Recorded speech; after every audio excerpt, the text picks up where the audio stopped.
Pessoal, bom dia a todos, a graça e a paz do nosso Senhor Jesus. Quero só apresentar esse grande homem de Deus, o professor Wilibaldo, lá da Fabapar, ele que vai conduzir a nossa escola bíblica. Então, eu vim aqui só para apresentar ele mesmo, dizer que o senhor é muito bem-vindo aqui, fique à vontade, sinta-se em casa. Obrigado pela participação de vocês. E nós vamos então dar início à nossa escola bíblica Alameda. Deus abençoe vocês. Professor, é contigo. Bom dia você que está em casa, bom dia vocês que estão aqui, muito bom estar com vocês. Uma alegria poder rever alguns alunos, até um deles é xará do meu filho, né, o Enoque, xará do meu filho mais novo. E é uma alegria estar aqui com vocês. Convido vocês, antes de mais nada, a nós dedicarmos esse momento ao nosso Deus. Baixe sua cabeça, feche seus olhos. Deus, muito obrigado, Senhor. Obrigado pela Tua graça e o Teu amor na vida de cada um de nós. Obrigado, Senhor, pela Tua palavra, que é viva, eficaz e transforma os nossos corações. E eu te peço, Pai, nos dê sabedoria, nos dê entendimento agora, para estudarmos a Tua palavra e conhecermos mais da Tua vontade. Em nome de Jesus. Amém. Meus irmãos, fui convidado hoje para dar uma EBD um pouco diferente. Uma EBD a respeito de uma temática que talvez vocês não tenham visto até aqui. Vocês estão estudando a Bíblia, mas é interessante que a Bíblia é composta por duas partes que têm uma separação entre elas. O Antigo e o Novo Testamento são separados, no intervalo que alguns vão defender de 400 anos. E a grande pergunta é, o que veio aí no meio? Hoje nós vamos ver como esse intervalo nos ajuda a pensar um pouco a Bíblia a partir de um personagem que eu gosto muito, que é Moisés. Hoje vamos, portanto, estudar Moisés do Antigo ao Novo Testamento. Mas, por que Moisés? Por que esse personagem? Moisés é um dos personagens mais citados na Bíblia. Claro que o personagem mais citado na Bíblia é Deus, né, gente? Porque a Bíblia fala principalmente sobre Deus. Deus é até difícil da gente falar quantas vezes é citado na Bíblia, afinal, há vários nomes de Deus, várias formas a se referir a Ele. Mas quando nós olhamos nomes, nós vemos 3 nomes que são os mais citados. Davi, que é citado 1134 vezes. Jesus, citado 923 vezes. E Moisés, que aparece 846 vezes. Moisés é mencionado pelo nome 766 vezes no Antigo Testamento e 80 vezes no Novo Testamento. Interessante nós vermos, porém, que para além disso, nesse período entre o Antigo e o Novo Testamento, Moisés é um dos personagens mais importantes para os judeus.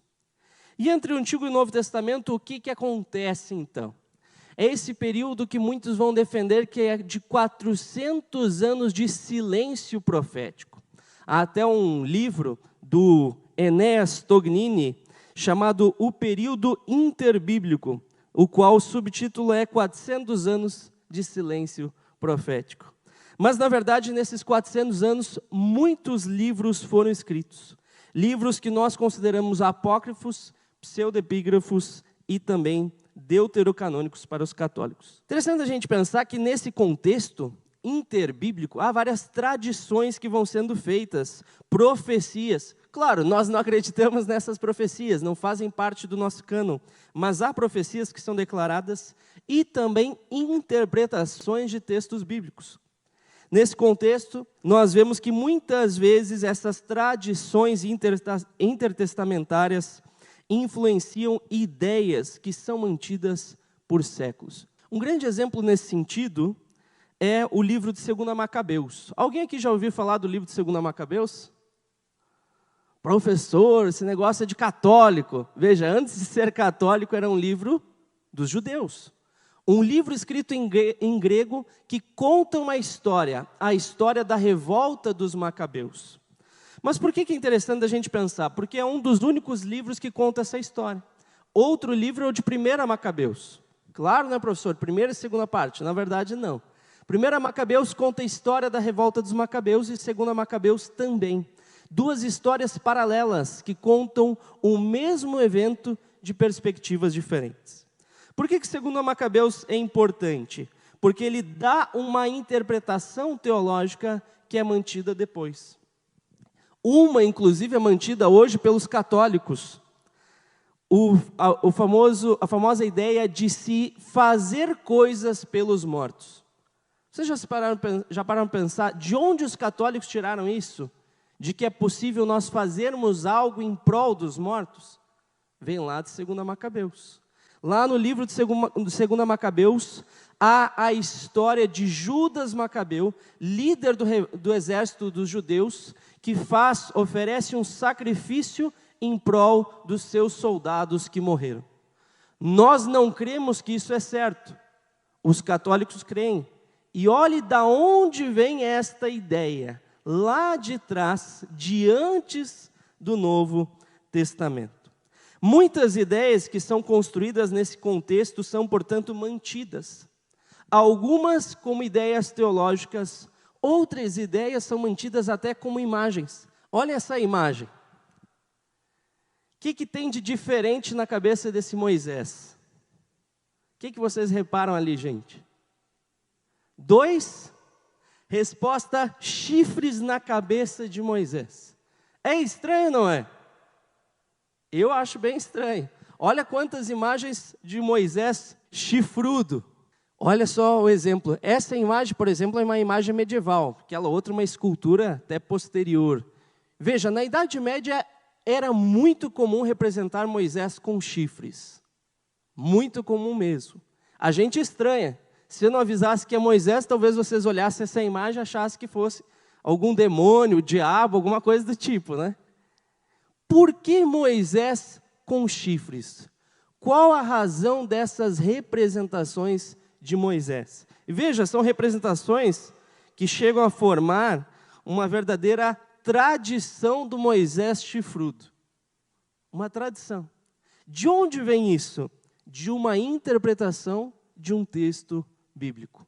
Qual texto? Texto de Êxodo 34, 29 a 30. A gente vai ler ele na Almeida Revista e Atualizada. Diz assim o texto, olha só. Quando desceu Moisés do monte Sinai, tendo nas mãos as 2 tábuas do testemunho, sim, quando desceu do monte, não sabia Moisés que a pele do seu rosto resplandecia, depois de haver Deus falado com ele. Olhando Arão e todos os filhos de Israel para Moisés, eis que resplandecia a pele do seu rosto, e temeram chegar-se a ele. Professor, cadê o chifre na história, né? Você falou que tinha chifre. Não estou vendo o chifre no texto. O chifre está escondido atrás da tradução, gente. Se a gente olhar ali, a palavra resplandecia. Ali está a possibilidade do chifre. Por quê? Esse resplandecer o rosto de Moisés, e aqui é uma história muito importante, biblicamente falando. Moisés sobe ao alto do monte, recebe as tábuas da parte de Deus, desce, seu rosto resplandece pela glória divina. Essa glória é tão forte em seu rosto que ele usa um véu para cobrir o seu rosto. Algo importantíssimo teologicamente, porque Paulo retoma lá em 2 Coríntios, falando, olha, Moisés cobriu o rosto, mas nós vemos agora o rosto de Cristo revelado a nós. Mas o que tem a ver resplandecer com chifre? O que tem a ver uma coisa com a outra? Bom, quando a gente olha o texto original, a gente vê que há uma palavrinha ali em hebraico. Uma palavrinha que é karan. Karan provém de keren. A tradução de karan ou keren é emanar raios, que pode ser luzes, ou seja, raios de luz, ou chifres. Um exemplo aqui a gente vê em Salmo 69, 31. Veja, a palavra Carã aparece só 4 vezes na Bíblia. 3 vezes é ali em Êxodo, 1 vez Salmo 69, que diz: será isso muito mais agradável ao Senhor do que um boi ou novilho com chifres e unhas. Aqui um exemplo que não cabe luzes. Eu nunca ouvi um boi irradiando luz da cara dele, mas agora chifre a gente vê facilmente no boi. Essa palavra Caran, a grande maioria dos casos da sua origem, Keren, vai ser chifre de fato. Isso faz com que as traduções mais literais da Bíblia venham a traduzir ali, não como luzes, mas como chifres. E um exemplo nesse sentido é a tradução de Jerônimo. Veja, Jerônimo é o tradutor da Vulgata, a tradução para o latim que a Igreja Católica usa. Claro que hoje a Igreja Católica usa a Nova Vulgata, que foi feita por uma pesquisa, um estudo direcionado pelo João Paulo II. Mas não vou entrar nesse caso. Jerônimo, lá na Antiguidade, escolhe traduzir essa palavra em Êxodo como cornuta. Não preciso nem falar para vocês que cornuta é chifre, não é luz em latim, né? Cornuta, chifre. Por isso, ele escolhendo essa palavra, e a sua tradução se tornando a Bíblia oficial da Idade Média, faz com que as pessoas enxerguem um chifre na cabeça de Moisés. Áquila de Sinope, um outro tradutor também da Antiguidade, também escolhe essa tradução. E por isso Jerônimo justifica, estou traduzindo tal como Áquila. Porém, gente, quando a gente olha Keren no Antigo Testamento, a gente vê que a palavra aparece 76 vezes. Dessas 76 vezes, 75 são chifre, e só uma vez, lá em Abacuque, não é chifre. Olha só o que diz, Abacuque 3,4 diz: o seu resplendor é como a luz, raios brilham da sua mão, e ali está velado o seu poder. Aqui a gente vê que realmente não é chifre, é luz. Porém, e se for chifre na cabeça de Moisés? Ah, professor, não aceito pensar Moisés com chifre, não. Vai parecer o capiroto. Na nossa visão, chifre é algo ruim que a gente associa ao diabo, correto? Mas chifre nem sempre foi visto assim. No contexto da antiguidade, o chifre era símbolo de poder, de força. Um exemplo é essa imagem que eu coloquei para vocês verem. Essa é uma representação de Naram-Sin. Naram-Sin era o rei da Acádia. E ele é representado com chifres, porque além de rei, ele se dizia Deus. E para ser apresentado como os deuses, colocou chifres em sua cabeça para simbolizar o seu poder. Ah, professor, mas poder biblicamente não tem a ver com chifre. Claro que tem. Vocês já estudaram aqui Daniel, Apocalipse? A gente vê os chifres aparecendo na cabeça dos monstros. Chifres ali representam poder e às vezes até rei. Chifre tinha esse sentido. Tanto é que em Lamentações 2:3 diz assim: no furor da sua ira, cortou toda a força de Israel, retirou a sua destra de diante do inimigo e ardeu contra Jacó como labareda de fogo que tudo consome em redor. Veja a escolha da tradução por força, quando na verdade o original é chifre. O chifre é um símbolo de força e poder.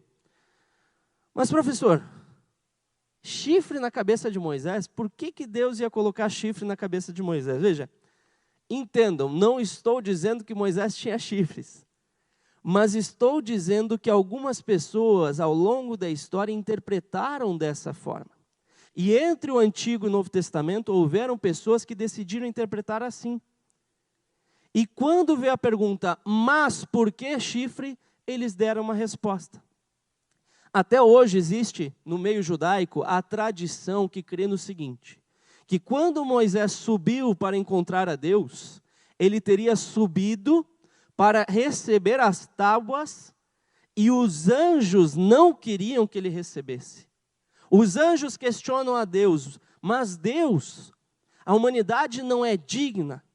E segundo uma tradição judaica, os anjos teriam lutado contra Moisés. Assim se constrói uma tradição, uma interpretação judaica chamada de Midrash. Midrash é uma interpretação bíblica judaica. É tanto a interpretação bíblica como um método de interpretação e o conjunto de interpretações. Através de perguntas ao texto, os judeus buscam responder o que está oculto e até pensar o e se. Quer ver um exemplo? O Midrash, há um Midrash sobre a Akedah. A Akedah é o sacrifício de Isaac. Vocês já se perguntaram, e se Abraão tivesse realmente matado Isaac? O que teria acontecido? Vocês já se perguntaram isso? A resposta está lá em Hebreus. Se tivesse acontecido, Deus teria ressuscitado. E o texto de Hebreus, inclusive, diz assim, como figuradamente, ou em grego, en parábola, como em parábola, como numa história, como no Midrash, realmente aconteceu. Então é muito possível que os textos do Novo Testamento, ao interpretar o Antigo, lessem a partir de Midrashes, de interpretações, de traduções. E o Midrash foi traduzido para o inglês, foi encontrado em fragmentos, nos faz pensar nesses chifres da cabeça de Moisés. Há um Midrash, que é um manuscrito MS Oxford Bodleian, 135. Um manuscrito bem fragmentado, que tem o texto sobre o porquê Moisés teria chifres. Diz assim o texto: e uma coroa apareceu na cabeça de Moisés, e chifres nasceram em sua face, como diz na Escritura. E Moisés não sabia que a pele de seu rosto tinha chifres. E o santo, abençoado seja ele, sentou em seu trono e se alegrou grandemente, como o cordeiro estava ferindo o leão. E então Moisés começou a feri-los como um boi lutador. Olha que curioso, gente. Como o fato de uma palavrinha poder ser traduzida de uma forma diferente, gera toda uma história. Então, eu particularmente, se perguntasse, professor, o que você crê? Eu creio que era luzes no rosto de Moisés. Mas pela possibilidade de se traduzir como chifre, há uma tradição que coloca Moisés com chifres lutando igual um boi contra anjos no céu. Olha como as interpretações bíblicas levam a caminhos diferentes. Mas luta contra anjos, sim, existe uma tradição judaica que defende isso. Há inclusive um piut aramaico que diz, e eu, Deus, fixei luzes ou chifres de glória em sua cabeça, para que se um anjo apareça, você, Moisés, possa combater contra ele. Mas chifre, professor, está muito estranho esse negócio. Não é mais fácil pensar em luzes? Bom, uma possibilidade outra é a que defende um grande teólogo atual chamado Gregory Bale. Gregory Bale tem um livro muito interessante, se chama Você se torna aquilo que adora. E ele nos mostra que, biblicamente, não sei se vocês já repararam isso, mas se descreve muitos ídolos. Qual a característica de um ídolo? Não fala, não ouve, não vê, não sente. E há textos que dizem assim, se torne aquele que o adora tal como o ídolo. A ideia é que nós nos tornamos como aquilo que adoramos. Nós, adorando a Deus, nos tornamos cada vez mais parecidos com Ele. E aqueles que adoram os ídolos se tornam tal como estes. Curioso da gente pensar que nesse contexto, Moisés sobe para receber a palavra de Deus, enquanto isso, o que o povo estava fazendo? Um ídolo. Um bezerro de ouro. E segundo o nosso amigo Gregory Bale, ele defende o seguinte, ele diz, olha, provavelmente luz, até porque em 2 Coríntios a gente vai mais para esse caminho. Mas uma possibilidade é que seriam irradiações em forma de chifre, irradiações de luz em forma de chifre no rosto de Moisés. E aí o Bale já explica por que chifres. Seria uma paródia dos israelitas idólatras que tinham ficado parecidos com o bezerro que adoraram. É como se Moisés descendo com aqueles chifres de luz fizesse o povo olhar para ele e pensar, cara, o que a gente estava fazendo? Adorando um bicho chifrudo, quando na verdade há algo muito maior que nós não estamos conhecendo. Por isso, para além da tradição do Moisés chifrudo, surge também, inclusive, a tradição do Moisés com os chifres de luz, com esses raios de luz emanando da sua cabeça, como foi apresentado em várias e várias representações ao longo da história. E uma imagem que eu acho bastante curiosa é essa. Essa é um manuscrito medieval que está no British Library, o qual apresenta o bezerro caído, sendo ali destruído, e Moisés junto a ele. Moisés com 2 chifres, mas olha que curioso. O mesmo desenho, a mesma forma dos chifres de Moisés é aquele do bezerro. É como se Moisés estivesse na sua cabeça com os chifres do bezerro no lugar deste. Interessante a gente pensar nessa relação também. Os chifres podem ter servido como uma espécie de lembrete de Deus do que o povo estava realizando. Bom, mas vamos deixar um pouco os chifres de lado. Quem quiser saber mais, tem alguns artigos meus, como Os Chifres de Moisés, que é um artigo que eu publiquei na revista Reflexos, e O Brilho de Moisés, Adão e Jesus, porque há também uma tradição a respeito das luzes do rosto de Moisés, e há também a interpretação de que seriam um resgate da luz que Adão teria. Mas gostaria de pensar mais uma coisinha hoje, que é refletida nesse contexto entre o Antigo e o Novo Testamento, para a gente pensar essas curiosidades do que a Bíblia coloca de interrogação para nós. Não sei se vocês já pararam para pensar qual o nome de Moisés. Vocês já pararam para pensar qual o nome de Moisés? Ô, professor, mas é óbvio, o nome de Moisés é Moisés. Como que você sabe que esse é o nome dele? Pô, está na Bíblia. A Bíblia fala, inclusive, a razão desse nome. Diz Êxodo 2:10 assim: sendo o menino já grande, ela o trouxe à filha de Faraó, da qual passou ele a ser filho. Esta lhe chamou Moisés e disse: por que das águas o tirei? Aqui na EBD, vocês já estudaram esse texto? Ainda não? É um texto muito curioso, porque a gente para pensar. Há 2 perguntinhas aqui. Primeira, quem deu o nome a Moisés? E aí, gente, quem que deu o nome a Moisés? A mãe dele ou a princesa? A princesa. Como que a gente sabe? Olha só o texto, né? Tem até outra tradução que ela deixa evidente. A Nova Versão Transformadora diz: a princesa o chamou de Moisés, porque as palavras estão ali. Eu o tirei da água, ou das águas eu o tirei. Quem tirou ele da água foi a princesa. Então foi a princesa que deu o nome. Segunda pergunta, qual o significado do nome de Moisés? Bom, professor, está ali, né? Das águas o tirei. Mas o que será que é o significado desse nome?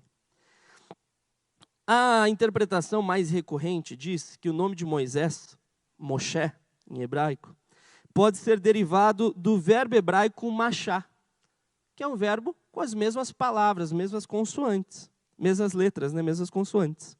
Machá significa tirar, portanto, porque da água o tirei.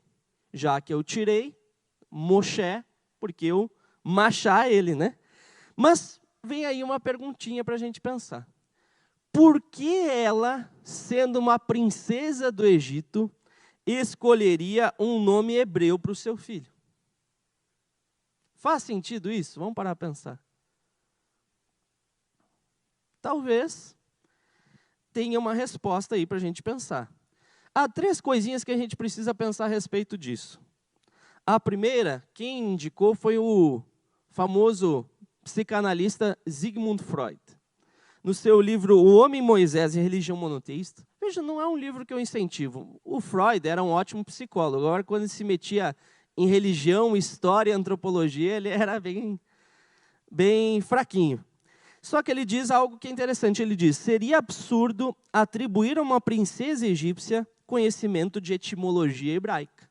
Veja, para a mulher escolher um nome, vou dar o nome Moshe, porque eu tirei, o tirar é machá. Veja, a gente está esperando muito de uma princesa egípcia, porque provavelmente ela não sabia hebraico.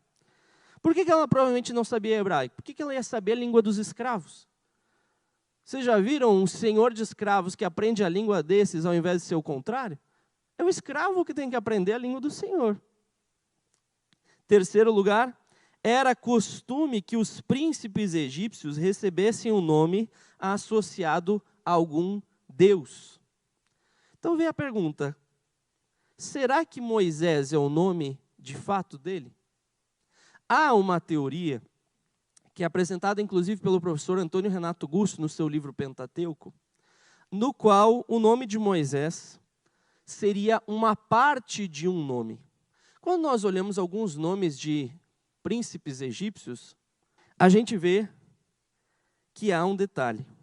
Nome de Ramsés, por exemplo, ou Tutemoses, são dois faraós egípcios. Ou melhor, vários, na verdade, porque teve o Ramsés I, segundo, terceiro e assim por diante. Ramsés, o que significa? Ramsés em egípcio, na verdade, é Ra-Mes-Essu. É filho ou criança de Ra.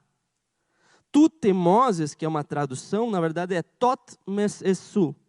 Filho ou criança de Tot. E há ali os hieróglifos correspondentes. Portanto, esse Mes-Essu, ou Missé, seria filho de. É bem possível que o nome Moisés não fosse hebraico, mas fosse um nome egípcio. E entre o Antigo e o Novo Testamento havia essa teoria.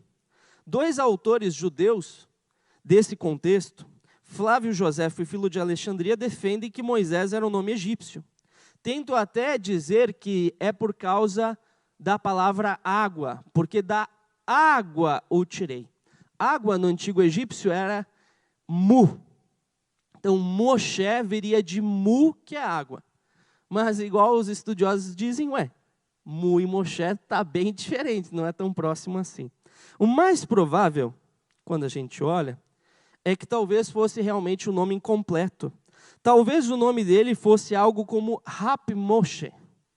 Rap-Moshe, que seria filho de Rap, criança de Rap. Por que Rap? Porque das águas o tirei. Rap era o deus egípcio das águas do Nilo. Se for o caso, faria muito sentido ele mudar o seu nome, tirando o nome do Deus e deixando só aquilo que não tem problema.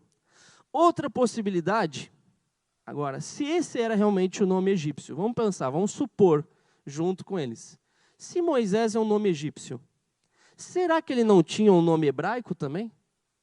Olha o caminho que a gente está fazendo. Vamos supondo as coisas. Se era um nome egípcio, ele não podia ter um nome hebraico? Porque se a gente parar para lembrar, Daniel é um nome hebraico, mas ele também era chamado de Beltesazar, no contexto da corte babilônica. Assim como Hananias, que era Sadraque, Misael, Mesaque, Azarias era Abdinego, Radassa ficou famosa como Esther, um segundo nome. Então há muitos personagens bíblicos que têm dois nomes, por estarem numa cultura dupla. No próprio Egito, há o caso de José. José vai para o Egito e lá é chamado de Safenat Paneia. Há uma discussão grande do que seria esse Safenat Paneia. Um autor, George Steindorf, defendeu que seria Deus vive e fala. E até, se a gente parar para pensar, Paulo talvez também tivesse um nome duplo, ou até triplo. Shaul, ou Saulo, como a gente chama, que era o nome hebraico. Paulus, nome romano, e Paulos, que era o nome grego. Ah, professor, mas foi Jesus que mudou o nome dele de Saulo para Paulo. Aonde está isso na Bíblia, gente? Isso é tradição nossa, gente que supõe. Né? Deus mudou o nome de Abraão, de Jacó, a gente já... não, Paulo também. A gente pressupõe, não está no texto bíblico. Do nada em Atos está chamando ele de Saulo, passa a chamar de Paulo. Bem possível que fosse um nome duplo. Aqui, e Moisés, será que não tinha um nome duplo? Possível da gente pensar. Quando a gente considera alguns fatos, se torna ainda mais possível. Veja, o texto bíblico diz que o bebê Moisés fica 3 meses com seus pais antes de ser colocado no Nilo. Há o costume judaico, e já nesse tempo havia esse costume, de batizar, dar o nome escolhido para o filho após a circuncisão. Quando que é feita a circuncisão? No 8º dia. Então é muito possível que ele tivesse um nome. Afinal, ele também fica na casa de sua mãe até ser grande, diz o texto, ou seja, ser desmamado. E segundo uma tradição que está no livro de Jubileus, seu pai teria inclusive ensinado ele a escrever. até ele ter 3 semanas, 21 anos. Ele teria sido educado para saber, inclusive, a língua hebraica. Mas há nesse Antigo e Novo Testamento, nesse intervalo, um texto que fala o nome hebraico de Moisés. Claro, não estou dizendo que é esse o nome, mas é a suposição que fizeram. Um texto chamado Visão de Arão. Um texto sobre o pai de Moisés. E aonde que está esse texto? Esse texto foi descoberto no Mar Morto. Vocês já ouviram? Quem aqui já ouviu falar dos manuscritos do Mar Morto? Alguns já ouviram? Os manuscritos do Mar Morto é um conjunto de manuscritos encontrados em cavernas junto ao Mar Morto. Alguns manuscritos são antes de Jesus Cristo. E um desses manuscritos é o 4Q 543 a 547, alguns fragmentos, o qual conta a visão de Arão. Arão, pai de Moisés, teria em determinado momento dito para Arão, seu filho: chame por mim meu filho, Malachia, seu irmão da casa do faraó. Malachia, ou no caso a gente poderia traduzir aqui, Malaquias. Malaquias é um nome que significa mensageiro, Malach, de Deus, Yah ou Yahvé. Malaquias, segundo esse texto, seria o nome hebraico de Moisés. Faz muito sentido quando a gente pensa que ele foi o grande mensageiro de Deus no Antigo Testamento. Se tem alguém que merece o nome Malaquias, é esse cara. Né? Os nomes têm significado. Não sei cadê o irmão Enoque, mas meu filho escolheu o nome Enoque porque tem um significado. Enoque significa consagrado. Né? Então, até hoje, os judeus fazem a festa de Hanukkah, que vem da mesma palavra original, né? A festa da consagração. Malachiahu seria Malaquias, nome hebraico de Moisés. E, de fato, entre o Antigo e o Novo Testamento, muitos defenderam que Moisés teria, então, esse nome. Um caso foi Pseudofilo, alguém fingindo ser filho de Alexandria no primeiro século, que defendeu que o nome de Moisés seria Melquiel. E diz assim: e sua mãe o chamou Melquiel. E a criança foi criada e se tornou glorioso acima de todos os homens, e através dele Deus libertou os filhos de Israel, como foi dito. O que significa Melquiel? Malaquias é mensageiro de Deus, Melquiel vem de Melech, mais El, que é Deus. Deus é rei, ou Deus é meu rei. Também é interessante a gente pensar que Malaquias e Melquiel são dois nomes bem parecidos. E há um autor cristão do contexto do segundo século que traz uma outra tradição que diz o seguinte: Melqui, meu rei, é o nome que Deus deu para Moisés. Olha, ele coloca um terceiro nome em Moisés. Né? Tem o nome da princesa, vai dizer que vai ter o nome da família e o nome dado por Deus. Ele diz assim: os pais deram um nome para a criança e ele foi chamado Joaquim. E ele tinha um terceiro nome do céu após sua ascensão, e os místicos dizem Melqui. Interessante a gente pensar, Joaquim. Alguém aqui tem um filho ou se chama Joaquim? Não? Um bom nome, aí fica a sugestão. O que significa Joaquim? Joaquim vem com o começo Joaquim. Né? Aquim é levantar. Até em Deuteronômio 18 diz que Deus vai levantar um profeta como Moisés. Joaquim é Deus levanta. E de fato, quando os pais de Moisés, nessa tradição, escolhem esse nome, o que eles estão dizendo? Este é o bebê que Deus levantou para salvar o povo judeu. Seria nessa visão, dessa tradição, um nome profético sobre Moisés.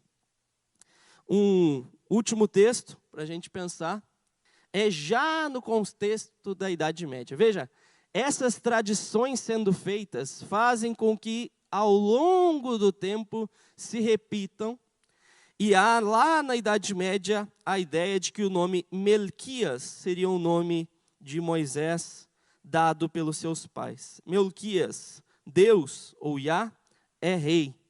Por seus pais era chamado Melquias, pois Melquias é interpretado como rei. Veja que curioso então de nós pensarmos. Entre o Antigo e o Novo Testamento, as pessoas não ficaram em silêncio. Elas leram os textos bíblicos e deram as suas interpretações. Professor, quer dizer que foram interpretações corretas? Não necessariamente. Não é porque uma interpretação é antiga que ela é correta. Nós não defendemos essas interpretações, mas foram interpretações possíveis de se fazer.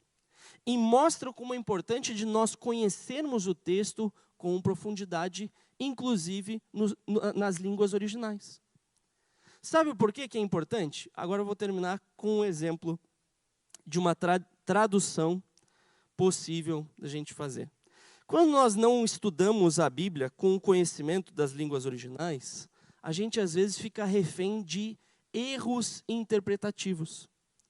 E interpretar a Bíblia, meus irmãos, é algo fundamental. Porque um erro teológico pode gerar consequências gigantescas. Interpretar a Bíblia equivocadamente pode se tornar um problema de ordem de vida e morte, inclusive. Vida e morte. Não falo só vida espiritual, porque também interpretarmos mal a Bíblia pode ir para esse caminho. Mas vida e morte literalmente. Vou pegar um exemplo. No meu TCC de teologia, eu estudei a palavra hebraica nefesh. Nefesh muitos traduzem como alma, mas nem sempre nefesh é alma. Assim como nem sempre karam é chifre. Há casos que é luz. Nefesh nem sempre é alma. Há casos que nefesh é, olha só, vida, respiração e até garganta. Garganta, pegar um exemplo. Canta minha nefesh ao Senhor. A gente interpreta esse texto como canta minha alma ao Senhor, correto?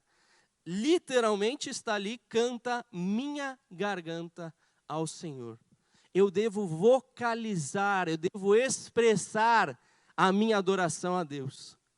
E há um texto que diz assim: a nefesh do corpo está no sangue. Se nós colocarmos no lugar de nefesh alma, olha o perigo. Há uma denominação que se diz cristã, mas não crê em Jesus Cristo, que ela diz que, já que há esse texto, que a nefesh do corpo está no sangue, a alma do ser humano está onde? No sangue dele.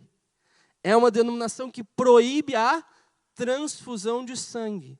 Por isso, as pessoas que são dessa denominação, quando vão para o hospital, precisam fazer uma declaração de conscientização ali, solicitando que não se faça transfusão de sangue. Pessoas já morreram por causa disso. Ou seja, uma interpretação bíblica equivocada pode gerar a morte. Estou sendo extremista? Talvez. Mas é importante nós conhecermos a Bíblia com profundidade, em tudo aquilo que ela diz e naquilo que ela não diz. Podemos supor, pensar os EC da Bíblia, com certeza, mas nunca colocando sobre a Bíblia aquilo que ela não afirma. Amém, meus irmãos? Espero que vocês tenham aproveitado essa breve aulinha aqui. Espero que tenha provocado a curiosidade de vocês. Se quiserem saber mais sobre esses temas, eu fico à disposição. Que Deus abençoe.